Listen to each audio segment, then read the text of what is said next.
The president endorses Hillary Clinton. Meanwhile, Donald Trump struggles to win over his party.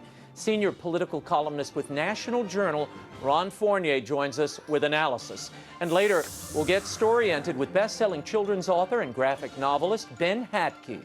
He'll tell us how he builds gripping visual stories. And finally, film critic for the National Catholic Register, Stephen GREYDANUS, will join us to discuss the big summer movies, which films are worth your time, and which should you avoid. The World Over Live begins right now.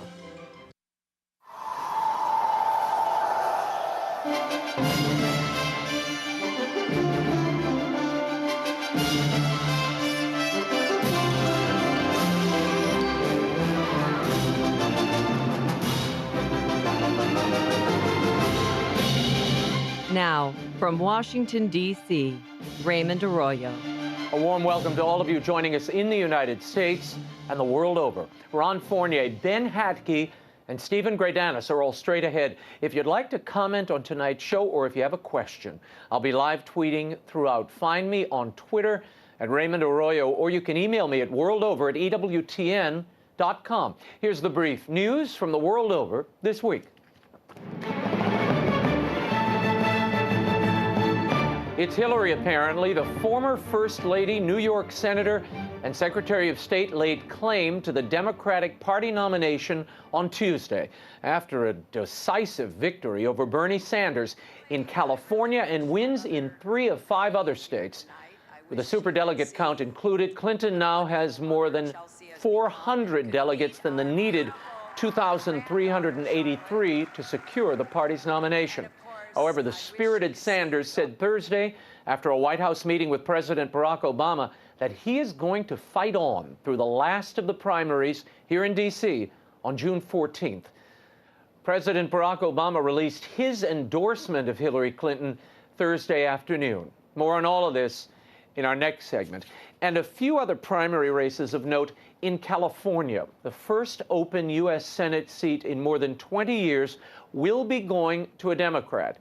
Owing to the state's nonpartisan primary system, the top 2 vote-getters, regardless of the party, are on the general election ballot. This November, the Senate race will be a battle between Attorney General Kamala Harris and Orange County Congresswoman Loretta Sanchez. They gained respectively 40% and 19% of the vote. 12 Republicans split the vote, with none gaining more than 8%. And the embattled GOP Congresswoman Renee Elmers of North Carolina was defeated in her primary. This past year, Elmers had been targeted for defeat by pro-life groups. She particularly drew their ire after an 11th-hour objection to a major pro-life bill that was ready to be passed on the anniversary of Roe v. Wade. And it was a violent and brutal week of terror in several countries this week, starting in Israel. 2 Palestinian men disguised as Orthodox Jews opened fire at a popular outdoor mall in Tel Aviv late Wednesday. They killed 4. Another 9 were wounded.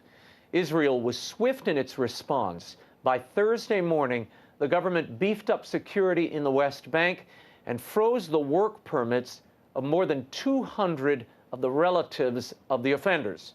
They further revoked all travel permits for Palestinians to Israel and abroad during Ramadan, which runs through July 5th. Hamas applauded the attacks as heroic, but did not claim responsibility. And the ISIS killings continue in Iraq. Multiple reports of the jihadist group executing 19 women who refused to have sex with the militants. The Yazidi women or girls, by eyewitness accounts, were burned alive in a cage and made an example for hundreds looking on. The number of Yazidi and Christian women being held by ISIS as sex slaves is estimated to be in the thousands. Also on Thursday, in Baghdad, 2 suicide bombers have killed at least 31 and wounded another 70. ISIS has claimed responsibility for one of those attacks. And 3 more executions in Bangladesh this week are highlighting the shadowy jihadi campaign in that Muslim country. The machete killings of a devout Catholic grocer just after Sunday Mass, a Hindu priest, and the wife of a police chief who has cracked down on militants are the latest of 39 similar killings during the past 3 years. The terror victims have included secular writers and bloggers, Catholic priests, other religious minorities, and foreigners. The country's anti-terrorism chief told the New York Times that the murders appear to be the work of two homegrown militant groups. They have been recruiting, training, and building terror cells with the goal of converting Bangladesh's mixed religious and secular culture into an Islamic one. Meanwhile, as Italy continues to take in migrants and refugees from Africa and the Middle East, parishioners at one church have been asked to pray more quietly so as not to offend migrants. According to Italian media reports, visitors to St. Anthony's Church in a northern coastal town were asked by a volunteer of the church's official charity, Caritas, to hush their recitation of the Rosary. The parish is a regular host to migrants from Africa. When one of the faithful suggested that the migrants be taken elsewhere so they could pray, the parish priest appeared and escorted the woman and other visitors out of the parish and to another church. In Northern Ireland, the Catholic bishops are airing their concerns about a potential Brexit, an exit of the European Union. Most prominently, the bishops highlighted their economic and societal concerns over the possible reintroduction of border controls. The bishops said such controls could potentially disrupt the day-to-day life of those who live in border areas or cross the border frequently. They went on to say that human rights considerations and true prosperity can only be achieved when the most vulnerable are protected, which includes the removal of barriers to integration for refugees and migrants. In spite of the numerous objections to a Brexit and their gushingly hopeful vision for a united Europe, the bishops did stop short of taking an official position on the referendum. And a deal reached in January to avoid the collapse of the worldwide Anglican Communion may be in jeopardy. This week, more conservative African churches are reassessing their ties with the Church of England over the issue of same-sex marriage. The move stems from an appointment of an American female bishop who supports gay marriage and as an auxiliary bishop of Liverpool. Archbishop Nicholas Oko of Nigeria said that he and many traditionalists now view British Anglicanism in much the same way as they view the Episcopal Church in the U.S., that is to say, heretical, for ordaining openly gay bishops and supporting same-sex marriage. Bishop Oko has charged, quote, the false teaching of the American Episcopal Church has been normalized in England, end quote. The Anglican Communion has been in turmoil since the Episcopal Church ordained its first openly gay bishop, Gene Robinson, in 2003. And a new Franciscan Custos of the Holy Land took office in Jerusalem this week. Father Francisco Patton replaced Pier Battista Pizzaballa in a ceremony on Monday. The 52-year-old Father Patton was welcomed at the Jaffa Gate in the old city of Jerusalem by a procession of priests, nuns, and other clergy. From there, Patton made his way through the ancient city to St. Saviour Monastery. The Custos is responsible for maintaining the Christian presence and shrines in much of the Middle East. Father Pizzaballa, who has been a good friend to this program, held the post for 12 years and is the longest-serving Custos in recent history. We wish Father Patton all the best in his new post.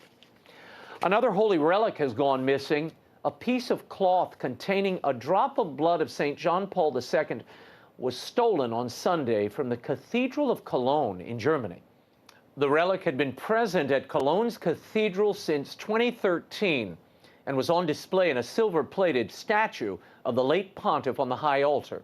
Father Gerd Bachner, the rector of the Cologne Cathedral, appealed to the thieves for the relic's safe return. Don't blame Will Wilder. He wasn't anywhere near Germany. Speaking of Will, for one more week, I'm giving away copies of the Will Wilder, The Relic of Perilous Falls audiobook. Send me a picture of your favorite reader immersed in Perilous Falls, and I may select you at random as an audiobook winner. You can tweet the pictures to me or email them at Raymond@RaymondArroyo.com. And you folks in Houston, I'm coming to see you. I'll be in Spring, Texas at St. Ignatius Loyola Church on Friday, June 10th, this Friday, and on Sunday, June 12th at Our Lady of Walsingham for a talk and book signing at 9:45 a.m. Then on June 29th, I'll be in McLean, Virginia at the Barnes & Noble at Tyson's Corner at 7 p.m. Details and times for all of it is at RaymondArroyo.com. When we return, Hillary Clinton became the presumptive Democratic nominee in the final week of primaries. What can we expect in the presidential race now, as the field seems to be set? Ron Fournier of the National Journal joins us to break it all down. The World Over continues in a moment. Stay right there.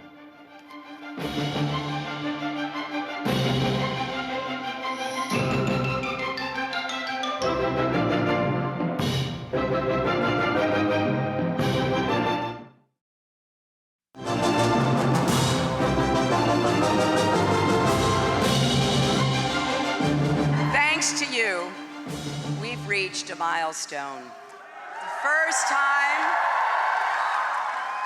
time in our nation's history that a woman will be a major party's nominee for President of the United States. Welcome back to The World Over. That was presumptive Democratic nominee, of course, Hillary Clinton on Tuesday. At last, the 2016 race for the presidency has finally come down to Hillary Clinton and Donald Trump. But Trump is still fighting stiff resistance from his own party, and Clinton is being dogged by Sanders. Here to help us navigate the bloody landscape of this campaign, I am joined on set by senior political columnist for the National Journal and The Atlantic, as well as author of a beautiful new book about his personal story of fatherhood, Love That Boy. Please welcome Ron Fournier. Ron, great to have you here. Please, I'm delighted delighted to have you. You heard what the case she's making. Yeah. This is historic. Does that still work in the post-Obama period? It's probably not as powerful as having the first African-American president. I think a lot of young women especially think, no big deal, why hasn't this happened before? But I got to admit, I've been very critical of her, and I have no problems being critical of her, but I was kind of touched that night. For someone at least my age to have a woman finally taking the nomination and her talking about her mother, yeah, it's a big deal. Yeah, it certainly was. Probably doesn't affect, I don't think politically matters too much, but it's a big deal. No, well, the speech was a pretty good speech for Hillary. I thought it was very good, yeah. Yeah, I mean, she had there was some emotion. Usually she's a little icy around the edges. This was different. You could tell, and look, I covered them in Arkansas. Right. I've known them for a long time, for better and worse. Her mother was quite a remarkable lady. I knew her, and she really had a very close relationship with her mother. So when she was talking about Dorothy Rodham, that was a moment. I want to share this with the viewers. The president endorsed Hillary Clinton today in a pre-recorded address, apparently recorded on Tuesday. Watch this. For more than a year now, across thousands of miles in all 50 states, tens of millions of Americans have made their voices heard. Today, I just want to add mine. I want to congratulate Hillary Clinton on making history as the presumptive Democratic nominee for President of the United States. Look, I know how hard this job can be. That's why I know Hillary will be so good at it. In fact, I don't think there's ever been someone so qualified to hold this office. Now, Ron, you have written about the trust gap for Hillary Clinton. Big one. Now, the FBI is investigating her for this email scandal. Does this erode confidence in the government's ability to continue that investigation fairly when President Barack Obama has dominion over the FBI? Yeah, what really eroded the public's trust is what she did with her email. We're now in a position where President Obama, I mean, he's got to get involved in the campaign. And yes, so this is something that a lot of people are going to have a question with. Can the DOJ and can the FBI rule on this fairly when he's pretty much said, or literally has said, right, this is my candidate. I want her to be. She's the most qualified person. She should be the next president. Now he's making the case that we have career officials who will have the job long after I'm here. But it certainly does sow some doubt. But that that lies at her feet, not his. You saw the Trump email, the Hillary Clinton, or the tweet rather. Hillary Clinton's campaign sent out a thing that said delete your account, and Trump bounced back. Which of your staffers came up with this thing? Why you mean delete this like you deleted your 33,000 emails? Ugh. Well, she's opening herself right up for that. I mean, this is the kind of skepticism that she decided that she was going to ride out a year ago when she decided to cover this up. I want you to watch this. Trump, in his victory speech the other night, reached out to Bernie Sanders supporters. Watch this.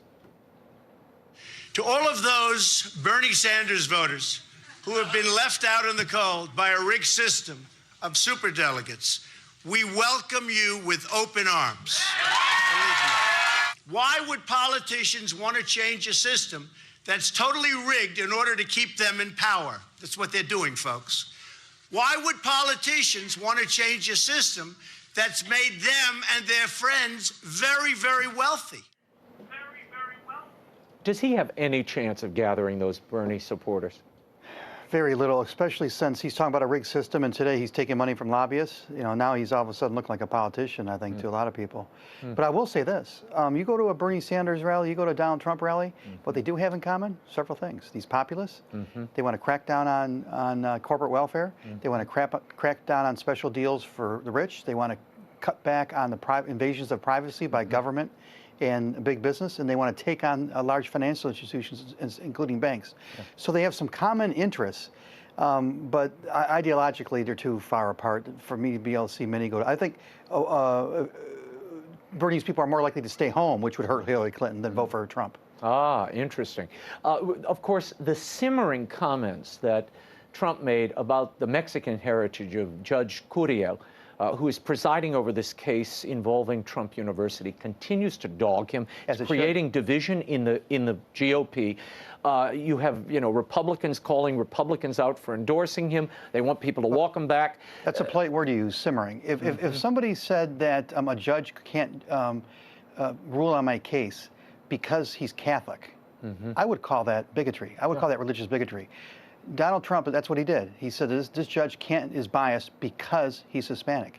That's pure, plain bigotry, racism. Call it what you want, but it's got to be called out. What do you make of former Attorney General Alberto Gonzalez's contention that, wait a minute, Trump is entitled to a fair trial, and perhaps his opinions about the wall and building a wall along the Mexican border has aroused emotions in this judge that could prejudice the case, and that should be looked at? So if you think a judge is biased, has got a conflict of interest or something like that, file your legal papers.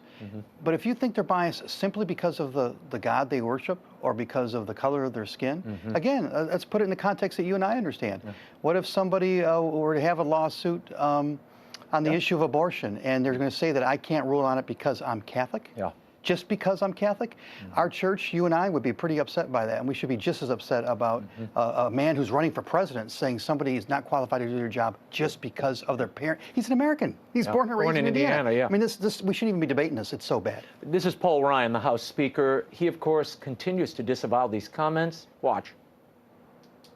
I disavow these requirements. I regret those comments that he made. Claiming a person can't do their job because of their race is sort of like the textbook definition of a racist comment. I think that should be absolutely disavowed. It's absolutely unacceptable. But do I believe that Hillary Clinton is the answer? No, I do not. Here's the problem. They're in a tough spot. Yeah, he's endorsed Donald Trump. And so he's trying to cling to some credibility, both for him and his party, but he's embraced a guy, he's endorsing a guy who's calling pure, bigotry, racism. Even Ryan's doing it. So where do they go from here? He doesn't want to support Hillary Clinton. But he's supporting someone, he's basically supporting racism by supporting Donald Trump. You've got Hugh Hewitt, you've got Bill Kristol and others. They're encouraging the RNC to go to Donald Trump and get Trump to get out of this race. They're confident that he's going to lose. Smart? What happens here? You know what? I don't know. Have we ever seen anything politically like this where a guy wins the nomination and you've got half the party in revolt?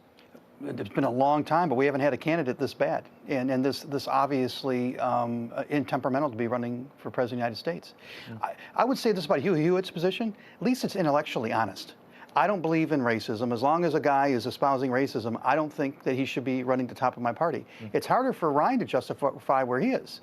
I think what he's saying is racist, but I still support him. Yeah, and Trump is saying it's not racist at all. This is the wall. Trump is wrong. He's upset me with, I mean, at some point we just have to call things what they are. It is racist to do this. We would not allow this to happen to the church. Now, politically, it's awfully, it's almost impossible to see technically, legally, the Republican Party is a club and they can change the rules to oust him. But how do you do that politically when 7-8 million people have voted for Trump? Yeah. I think he's going to be the Republican Party nominee, and it's awfully hard to see how he beats Hillary Clinton. It's just hard to. Hillary Clinton, during a statement the other day, during her speech, she maintains Trump is temperamentally unfit to be president. Watch this. Donald Trump is temperamentally unfit to be president and commander-in-chief. He's not just trying to build a wall between America and Mexico. He's trying to wall off Americans from each other. When he says, let's make America great again, that is code for let's take America backwards. Does that play with this volatile, angry electorate?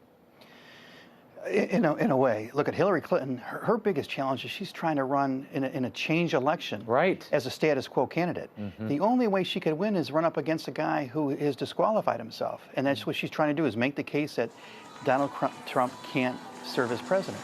And again, he's helping her case. I want to talk about Bernie Sanders for 1 second. He met with President Obama today, but after the meeting, he had this to say.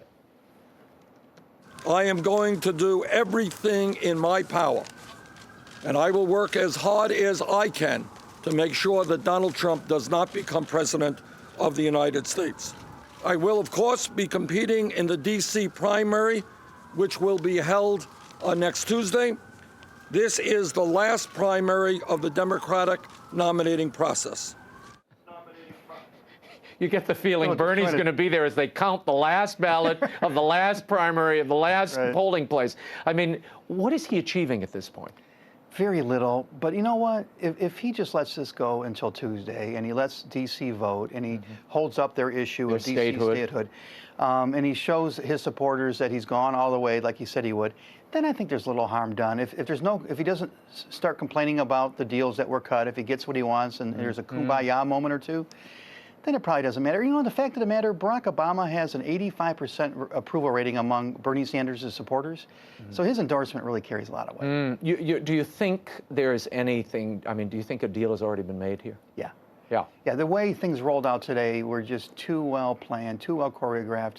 And the fact that Bernie Sanders wasn't complaining about the endorsement tells me he knew it was going to happen. Actually, he knew as early as Sunday this was happening. So yeah, I think it's... Final question. I was sort of surprised to see that this is going to be your last political presidential election. From D.C., it looks like, yes. Yeah. My wife and I, we worked on a book about my son, and one of the decisions we made was, now that we have 2 kids already up in Michigan, where we're both from, one who lives in Detroit, and my youngest, who has autism, graduates from high school here in a couple weeks, we want to move back home.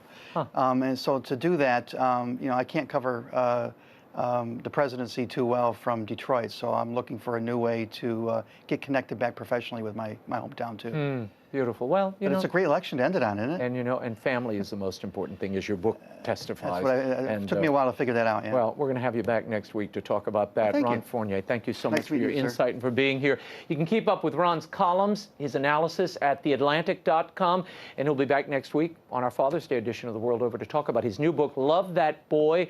It's out at bookstores everywhere and online. Makes a wonderful gift, and it is a fantastic read. Up next, best-selling kids author and illustrator Ben HATKE is here to get story-oriented. He'll share his latest picture book and the vision that shapes his literary world when The World Over continues. Stay right there.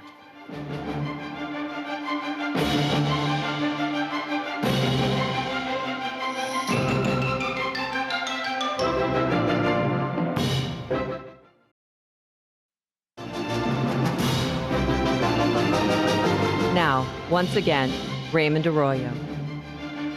Welcome back to The World Over and our story-oriented segment where we talk to some of the best authors writing for kids and kids at heart. He's the best-selling author and illustrator of the much-loved Zeta the Space Girl series of graphic novels. He joins us tonight to discuss the art of storytelling and illustration and his latest picture book for kids, Nobody Likes a Goblin. Please welcome best-selling author and artist Ben HATKE, and everybody likes Ben HATKE. Yeah. Hi, Ben. Great to see you. Nice to see you. Tell me, what do you start with? I mean, this is it's a two-part medium. It's not just words. Where do you start, with the words or the images? All of my books, I tend to start with 2 things. I start with a Word document or a text document of some kind on a computer, or even in notebooks. And then I also have a story notebook or sketchbook. And so these are sort of two, it's almost like a left brain, right brain thing, because the sketchbook is really something that's there to basically catch ideas as they fall out of your brain. And so in the sketchbook, it's very free form, what a character looks like, silly ideas, lots of stuff that doesn't end up in the book, but stuff that's really rich, right? And then the text file is all about organization. The points of the story, getting through a full draft of the story, knowing the ending, knowing all the turns, all the every. So you bit do of the that plot. first. You structure Both of those the things narrative. exist at the same you do them time. at the same time. Yeah, yeah. So I'm working on both at the same time, and then as I get more serious, as the book kind of takes shape, the outline becomes more important, and then and the visual development kind of goes along at its own pace. And layout is important. Layout's important, but I try to have everything kind of set now before I start with finished art, because you can get into a lot of trouble because the art takes so much time. If you start in on finished art before you have really all the story beats worked out, all the story plan worked out, you can end up doing, and I've done this, all these extra terrible tangents. You do beautiful finished art that then doesn't fit into the narrative, or you say like, oh, that scene's not working, and you end up tossing all this work. Months of work. Yeah, and I've drawn pages that I really am happy with that don't work with the book. How long does it take you to come up with a page? You know, like these 2 pages. How long does this take, and what is this process like? That process is really fun. So I'm really falling in love with picture books. I love, with a graphic novel, there are so many pages. They end up being like 200 pages, my adventure stories. And so there's a lot of digital that goes on stuff. The picture books, I am watercoloring, so everything in that book is what you see is what you get. You do by hand? Yeah, everything in the book is just scanned. Like there's no digital correction even. So it's really fun. And I even took the original art up to New York. I didn't want to UPS it, and it was too big for my scanner. So I had to have them scan it, and I actually just brought it in hand up to them. I felt but the graphic novels you do on a computer? The graphic novels, I do the pages by hand, and then I scan them, and then it's just there's so much going on in each page that there ends up being a lot of correction. I'll swap a panel out, I'll redraw little bits, I'll do small corrections, all the coloring ends up being digital, and then I'm actually layering the text in myself. So I'm writing. A graphic novel is actually handwritten because I do my own. All the lettering. I don't use a font, so I'll do the handwriting. But this, on the other hand, is a text, and then these illustrations that I do in watercolor and ink. And so one of those, it'll go from thumbnail sketch to full pencils. Full pencils go in a light box, get traced over onto watercolor paper, then inked, and then I put on really loud music, and I watercolor for a few hours. Yeah. Tell me, what's the most challenging thing about creating a picture book? The most challenging thing about a picture book to me is the constraint of the page count. For publishing purposes, they're 4 pages folded over make a signature in a book, and you can only sew so many signatures in. And so if you go past 32 pages, you're up to 48, and so then you're like a little beyond what a picture book should be. So you really have to keep it there. You have to keep it in this very tight range. And so picture books tend to feel more like poetry, whereas an adventure story is more like, I don't know, prose or something like that. It's long, and you can do asides, you can do funny little jokes. Picture books, it's a very constrained. So every word has to count, every bit. I want to talk about you for a moment as an artist, as an author. Your father was an architect. You decided to go study in Florence. You decided not to go down the architectural path, though it was a consideration. I thought about it. Yeah, I did. Why did you go to Florence, and what did you learn there that has shaped and colored your work today? When I was thinking about doing that, I had already been freelance illustrating and doing design work. One of the things that happened to me in college, one of the best things was somebody worked on the college magazine. This is Christendom College. Yeah, Christendom. He said, and I think the statute of limitations is up on this story. Okay. He was working on the Christendom newsletter that goes out to parents and stuff like this, and he said, here's the key to my office. Why don't you, I've got Photoshop on my computer. Why don't you go, I think you should learn to use Photoshop. You can go up there at night and put yourself through. And there was a big manual, boring Photoshop manual. But I did this, and I taught myself Photoshop, and it was like the best thing because I could pick up design jobs. I could design a book cover here, a pamphlet there. So coming out of college, I had a little bit of a skill set, for like design. Yeah. And so I had been, then I started doing some freelance illustration, and at one point I felt like I hit a wall, and I couldn't get beyond this, I couldn't get my work to where I wanted it to be.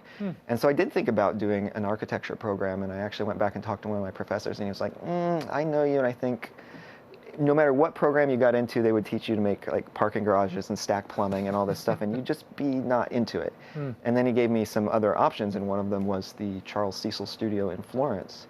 And now I only did like a summer there, and then went back and like visited later. But you brought the whole family. You we brought the stayed whole in your family wife's over because my wife's Italian. family's home or cabin that you renovated. Well, yeah, it's an old family home up in the mountains. But the guy who works at Charles Cecil is a student of John Singer Sargent. So it's a very academic program. It's very it's like the site size method. So you're like working from live models and trying to really transfer an image over.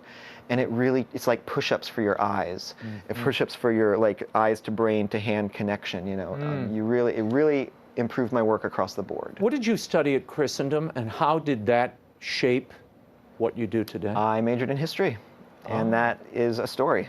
And I was very, very much into Dr. Carroll's narrative history. He was very much the books that he worked on were very much narrative, very storytelling-based history. Sweeping very history. exciting, yeah. The Church of Europe, of America. It felt like a swords and sandals epic. You know, it was really exciting stuff, and I had been kind of into that before. And I think when I went to Christendom, I was into history. I think mostly I wanted to be Indiana Jones as my job, but don't we all? Yeah, I mean that's kind of normal, but yeah, this is now I'm telling stories, so it's great. Tell me about Zeta, the Space Girl, probably the graphic novel you're best known for. Zeta, the Space Girl. But Zeta came from your wife. Yeah. Explain that. So story. the secret origin of Zeta, the Space Girl, is a love story. Okay. As they all are. But this one in particular, because I met this girl in college, this cute girl, and I wanted to impress her, and she showed me her comics that she had made in high school, Zeta the Space Girl, and I was like, oh, I'm gonna develop this character, and I'm gonna make her, like, I gave her a costume and made a story. I made a comic for her, and I made a full comic for her, and it totally worked. She married me. And I was like, yes, comics. I'm going to keep making comics if this is working, right? The outcome. So that was great. And then Zeta kind of fell to the background for a while as we started having kids and stuff. And then I started making web comics online, and I wanted to do a series of very short stories to kind of teach myself, to kind of strengthen my narrative, like visual storytelling muscles. And I just went back to Zeta. I thought, I'll just keep doing Zeta the Space Girl. And that's when she kind of got younger and started traveling from world to world like this. And then... And you did this online. I mean, you were posting this online in little installments. Yeah, but they weren't the little installments weren't really adding up to a story. And so when I started getting publishing interest in these webcomics, which I hadn't thought out ahead of time, you know, I started getting publishing interest in this, and I thought, well, I guess I can tell the story of why she's traveling like this, you know, from world to world. What's her goal out here? Yeah. So that's kind of the shortened version of where all that came from. Tell us about the latest work. Nobody likes a goblin. Why doesn't anybody like a goblin? And why tell this story? This story comes from the fact that I have always loved fantasy. Okay. I got started in The Hobbit real early. And so it went through, at first I just wanted to do something with goblins. And I had early versions of the book that had kids in them, kids that would summon up the goblin horde or something. One version was called Goblins Don't Like Ice Cream. It wasn't very good. But then I decided, like, I'm not so interested in the kids. I'm interested in the goblins. This is a part that's interesting to me. And I thought, I'm not so interested in the goblins even. I'm interested in a goblin. And so this is the story that kind of turns some of those things that happen in Dungeons & Dragons and lots of fantasy stories kind of on its head. The adventurers come in, they smash the place up, and then Goblin has to deal with the consequences. I'm going to ask you some questions that I ask every author that sits in that chair before we take a few emails. What is your favorite children's book and why? My favorite children's book, and the one that I find myself mentioning the most, is The Animal Family by Randall Jarrell. Oh. And I'm picking this one because it's a little less well known. Yes. I could go with The Hobbit. I could go with Where the Wild Things Are, which is perfect. But I'm going to go with The Animal Family because it's by an American poet, Randall Jarrell. The language is simple and beautiful. It's just a treat to read. It's a treat to read aloud. There's our decorations, I won't say illustrations, but decorations by Maurice Sendak. Yep. Beautiful line art, nature scenes, trees and woods and things. And it's about a hunter.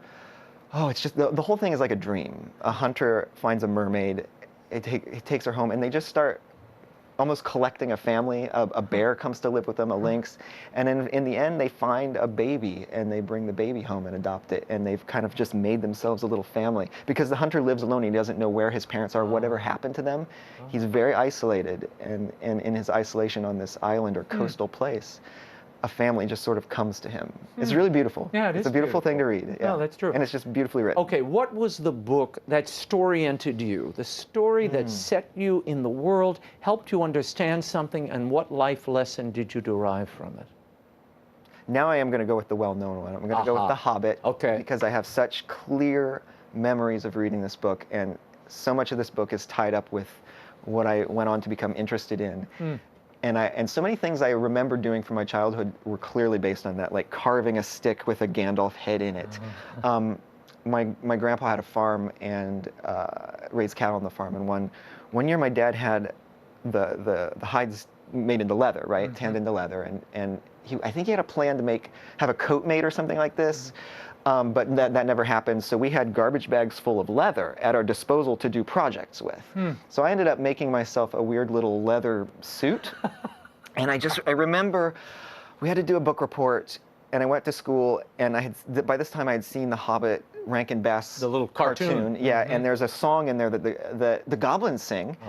15 birds in 5 fir trees, their feathers were fanned in the firing breeze. What funny little birds, they have no wings. So I decided to sing this song in front of the class in my outfit. In your little leather outfit. Yes, and I just, like, it's impressed on my memory. It's burned into my memory, like standing up there and starting to sing and being like, looking out at the kids and being like, oh, what I'm doing is not cool at all.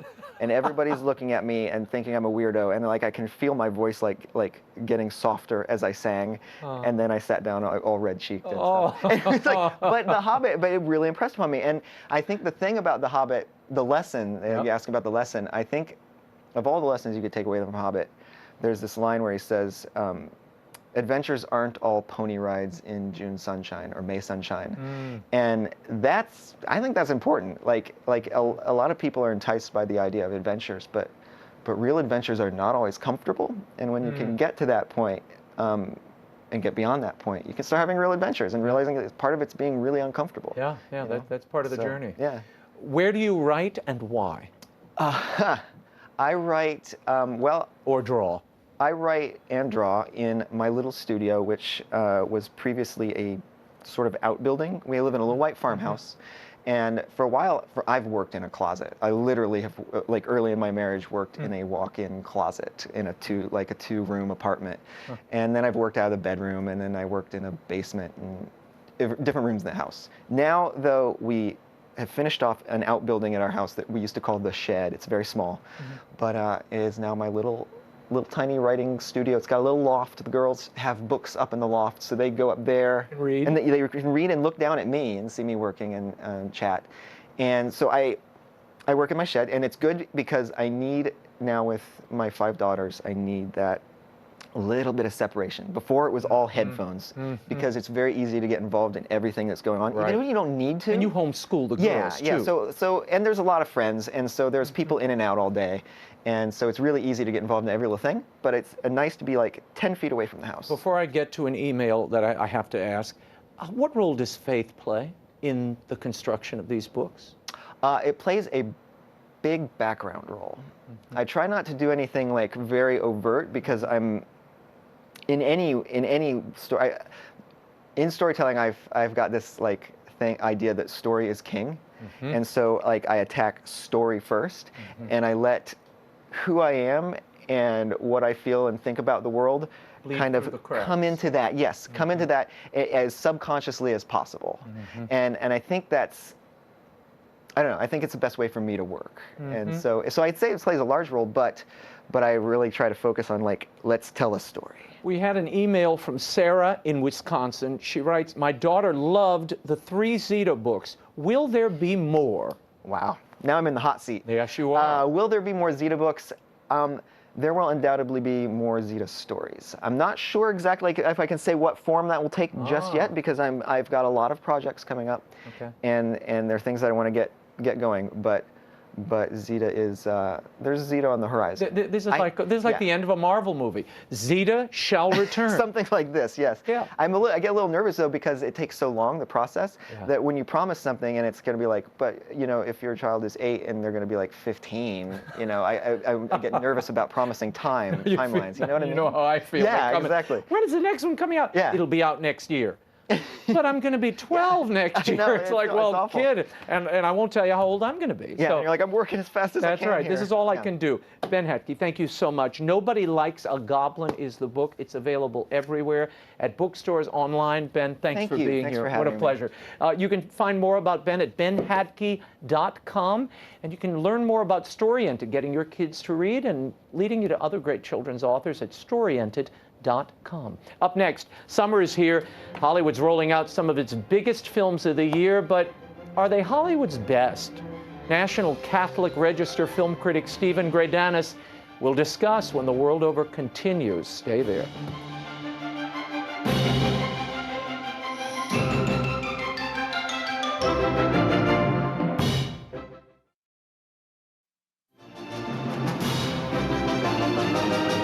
Now, once again, Raymond Arroyo. Welcome back to The World Over. The summer movie season is underway, but which of this year's blockbusters are worth seeing? Some mega hits have already been unleashed. Captain America, Civil War, The Jungle Book. Here to give us his take on what's hot and what shouldn't be at the box office is the film critic for the National Catholic Register, first place winner, incidentally, of Best Regular Column at the Catholic Press Awards this past week, and newly ordained deacon in the Archdiocese of Newark, Stephen GREYDANUS. Thanks for being with us. Raymond, it's great to be with you. Quite a week for you, my friend. Ordination and awards. Yes, it has been. The wonders never end over there. It's been quite a thing. I'm looking forward to just catching my breath this coming weekend. Okay, well, before we get to that, Stephen, Disney Studios seem to be having a bang-up year thus far. Both Zootopia and The Jungle Book are already huge hits, which brings us to Pixar. Now, this is a division of Disney you wrote an interesting column about recently, about their history. Has Pixar lost its way since being taken over by the mouse? In some ways it has, probably not financially, but creatively. Before they were bought by Disney, they did almost no sequels except for Toy Story 2. Now they're just producing one sequel after another, and outside the Toy Story franchise, they have yet to produce a single sequel that lives up to the original, which of course brings us to Finding Dory. Right, and what do you make of Finding Dory? Do you think this is going to return them to their former glory? Probably not, but I am hoping for something a cut above, say, Monsters University. The film is directed by Andrew Stanton, director of the original Finding Nemo and also of WALL-E. So it could be the first Pixar sequel that is at least somewhere in the ballpark of the original. Although Finding Nemo is a great film, the best father-son animated movie in Hollywood history. Yeah, no, it's an incredible movie, and again, a high legacy to live up to. What do you make of all this chatter I've been reading in the Hollywood press? There was apparently a shot of 2 women next to a baby pram, and an octopus is attacking in there, and they're claiming this is a lesbian couple, and some are saying this is the first lesbian couple in a Pixar movie. Now, the producers are saying we didn't ask them. What do you say? I think that there is so much chatter on this general subject of representation in Hollywood and of representation of homosexuality in particular. People who are activists in this vein really want to see representations on the screen, and they're eager to find them wherever they can. You're going to hear this kind of talk every time an animated family film comes out. We heard it with Frozen. We heard it with How to Train Your Dragon. Sometimes there's a little bit more there than others. But Hollywood is, and Disney in particular, they're just not ready to put a same-sex couple on the screen. What they are willing to do is put something there that can be interpreted that way if you have a mind to, and that other parents can turn a blind eye to if they want. Okay, I want to move on to these superhero movies, which I have to confess personally I am finished with. Batman versus Superman. You're kidding. Yeah, well, imagine that. Batman versus Superman, Captain America, Civil War. Why should anyone see these movies, Stephen, and why should you take your family to see them? Well, the answers are going to depend on the franchise. Last week we had X-Men Apocalypse, which I've always thought to be one of the most interesting of these franchises. This isn't the best film in the franchise, but it deals with interesting moral themes, with fear and suspicion, and attempts to bridge gaps between people. The Marvel franchise what they're mostly selling is fun and nostalgia. For me, Captain America Civil War gives me the ability to see my favorite superhero, Spider-Man, side by side with all of his friends in the Marvel Universe. I really didn't like Batman versus Superman, and I don't like the whole DC Extended Universe Man of Steel and now upcoming Suicide Squad. I think that director Zack Snyder has put a dark, anti-heroic, kind of Ayn Randian spin on these characters, and I'm just so tired of anti-heroes. I'd like to see more inspiring heroes who are genuinely heroic and virtuous. I'm tired of grown men running around in tights, frankly. I mean, if they're not reciting Shakespeare, I just don't care at this point. I'm going to be honest. Let's talk for a second, Stephen, about some of these sequels. You mentioned X-Men. This didn't exactly set box office records. There was Alice Through the Looking Glass. We saw the Ninja Turtles again. What else here? The Huntsman. What is holding back? The Huntsman Winter's War. Right. So what's holding back these sequels, these reboots? All of these sequels, with the sole exception of Captain America Civil War, it seems the Marvel Cinematic Universe can do no wrong. All of these sequels have performed disappointingly and sometimes very disappointingly. I think sometimes it's a matter of the originals just having been so ridiculously successful. Is it possible that audiences are finally getting tired of sequels, or are some of them just not that inspired? I think it's a mix of the two, with The Huntsman Winter's War and Alice Through the Looking Glass. And really Ninja Turtles also. These are movies that just had no reason to exist. There's no inspiration behind them.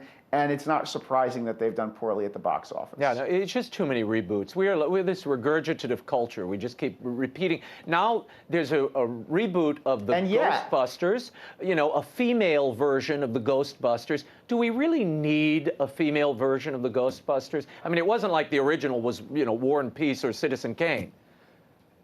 No, indeed. What I think we need is more films that are driven by female filmmakers, that have female protagonists. There is a very strong bias in what films actually get made, and especially in what films get big budgets, toward male protagonists. And, you know, 50% of the population is female. I have 3 daughters as well as 4 sons. I'd like them to be able to go to the movies and see more women in important positions in movies. And Paul Feig, the writer-director of, or the director of the new Ghostbusters, is one of the few directors in Hollywood who feels really strongly about that. Relative to that point about female protagonists and women and girls being 50% of the population, which they are, you mentioned a movie before we started, Love and Friendship. Tell us about this movie and why people should give it a look. Yes, Love and Friendship. This is way off the beaten track of the blockbusters we've been talking about. This is a Jane Austen adaptation by Whit Stillman, and trust me, there are viewers out there for whom the juxtaposition of the names Jane Austen and Whit Stillman is more exciting than Batman and Superman. This is one of Austen's lesser-known works, and Whit Stillman has only produced a handful of films over the last quarter century, but he has an authorial voice like nobody else, and he brings a moral perspective to all of his films: Metropolitan, Barcelona, Last Days of Disco. Sure. In this movie, Kate Beckinsale plays a ruthless young widow who's very manipulative and is trying to get the best situation for herself and her daughter. It's a film with a very cynical protagonist, but Stillman brings his typical perspective to it, and I think it's one of the best films of the year so far. I want to switch gears slightly. 2016 has already been a big year for portrayals of Jesus, stories of faith. We had Risen, The Young Messiah, that were released earlier this year. Of course, this summer, Ben-Hur, Mark Burnett and Roma Downey's movie comes in August. Why the preponderance of faith-based films this year? They're not all faith-based films. Ben-Hur is an example of a film that started out as a studio film before they brought in Roma Downey and Mark Burnett. Some of them, Risen, I think, is clearly a faith-based film. The Young Messiah, it's somewhere in between. And then you have others that are clearly one or the other. Right. Ewan McGregor played both Jesus and Satan in Last Days in the Desert, which is definitely not a faith-based film. What I think is all of these films, sometimes you get a trend like this that's really just a convergence of streams that are really separate. So you have a director like Rodrigo Garcia, who was interested in the material, and then you've got a property like Ben-Hur, and sometimes all of these things just come together, and you get a year of really amazing Bible films. Another one that's not exactly a Bible film, but deals with some of these same themes is Hail Caesar from the Coen brothers. Oh, yeah. A movie about the making of a Bible film that's got a great theological discussion right in the middle about the nature of Jesus. Yeah, no, that was an interesting movie. Another film with subtle, I think, a more subtle faith angle is Conjuring 2, which is a sequel to that very successful horror film. It took in $300 million at the box office a few years ago, and it's based on the true story of these paranormal investigators, a Catholic couple, in fact, Ed and Lorraine Warren, who worked a famous case of possession in England in 1977. I know you've seen the movie. It's very intense, certainly not for everybody, but give us a sense of what sets it apart from other films in the horror genre. Well, when I think of these films, I always think of Roger Ebert's great line about how when it comes to fighting the powers of hell on the big screen, the Catholic Church has the heavy artillery. And some horror films depict that and some films don't. I'm thinking of movies like the original Exorcist, Terence Fisher's The Devil Rides Out, Scott Derrickson's The Exorcism of Emily Rose. And these two films, The Conjuring and The Conjuring 2, were both written by a pair of brothers who are Christians. The director, James Wan, really knows how to do horror. So they're strong, stylish horror films that have a strong Catholic underpinning, and I enjoyed them both. If anything, the second one has, I think, slightly more strong Catholic cred than the first one. Finally, congratulations on your recent ordination to the permanent diaconate last weekend. What does that ordination mean to you, and has it changed the way you look upon your work or the way you execute it? I'm still very new to the diaconate. I've been a deacon now for less than a week, but I have been pursuing this for the last 5 years of my life. So in my formation program, it's something that I've been trying to form my mind and to think from the perspective of diaconal ministry. I would say that it's changed my work, but it's been a slow change more than something that happened suddenly last Saturday, although I will say that the ordination at the Cathedral Basilica of the Sacred Heart in Newark was a powerful spiritual experience, and I've just been kind of living in the shadow of that ever since. Stephen GREYDANUS, thanks for being with us. You can catch all of Stephen's reviews at the National Catholic Register at national or ncregister.com or at decentfilms.com. He's also the co-host of Real Faith, which you can catch on net. Well, that is all the time we have until next week. The show continues on Facebook and Twitter. Like me on Facebook, follow me on Twitter. The links are at RaymondArroyo.com. You can also sign up for my free e-blast. I will send you things you won't see anywhere else. Join us next week. We have a great show, Father's Day show for you. Until then, we'll be scouting the world over for all that is seen and unseen. On behalf of the staff and crew of EWTN News, thank you for watching. I'm Raymond Arroyo from Washington, D.C. Bye now.